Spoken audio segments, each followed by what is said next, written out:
Това видео е пилотно, в него ще видите как случайна група момичета идват и ни спират и искат да се включат в клипа. Работя, как се връщам от фитнеса и коментирам някакви неща.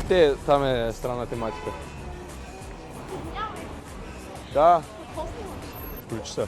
Какво искаш да кажеш? С кой си говорим? На човека, който те гледа. Искам да пожелая много късмет и любов в тази нова предстояща година. Всички за какво говориш ти като цяло? Това е всичко, каквото видя. Давайте всички сте в кръцете. Ако можете да кажете едно нещо на този човек, да му остане факъл и да му повлияе по някакъв начин в живота, какво може да му кажете?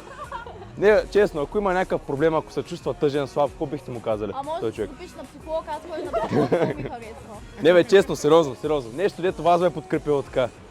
Никой да не се отказва. Какво ще следва хубаво? Запомнете го Като това. цяло. Всичко се случва с причина и Именно. никога да не се отказва. Каквото е трябваше да се случи. И да гледа още от твоят канал. Добре.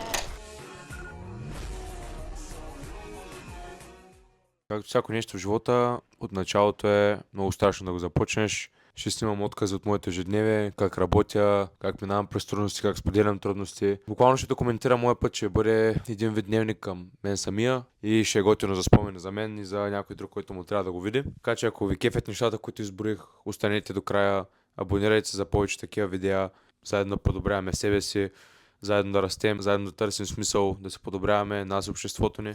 4 февруари, 9:55 вечерта. Започва българската ми кариера. Страшно яко да вървиш по улиците, докато няма нищо и никой. Не е приключил с фитнес, още не е приключил, има още задачи. Доколкото е си уморен, като тиш на фитнес, след това ти е някакси отпочинало. До някаква степен. Ментално по-скоро. Физически не е толкова. Но е страшно трудно да се влогва и се държи така ръката. Ужас. Не е важно, да сме живи и здрави. Пари се изкарват, постиженията винаги са там. Просто да си жив и да си здрав, защото ако не си здрав и всичките пари на света да имаш би ги дал за здраве. И останалото е постоянство, желание и сила. Сега се прибирам вкъщи, ще хапна. Не е много тежко, но достатъчно белтъчно. И утре пак се стрелвам в целодневен границет. Утре има снимане. Неща, които не знам как се правят, трябва да разбера как се правят.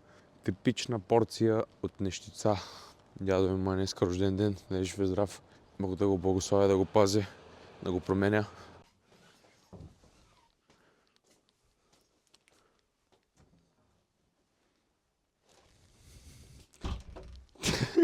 Кажи нещо за себе си. Бързо, искам да кажеш нещо за себе си. Какво е първото нещо, което идва? Имам много работа. Много работа имам, да.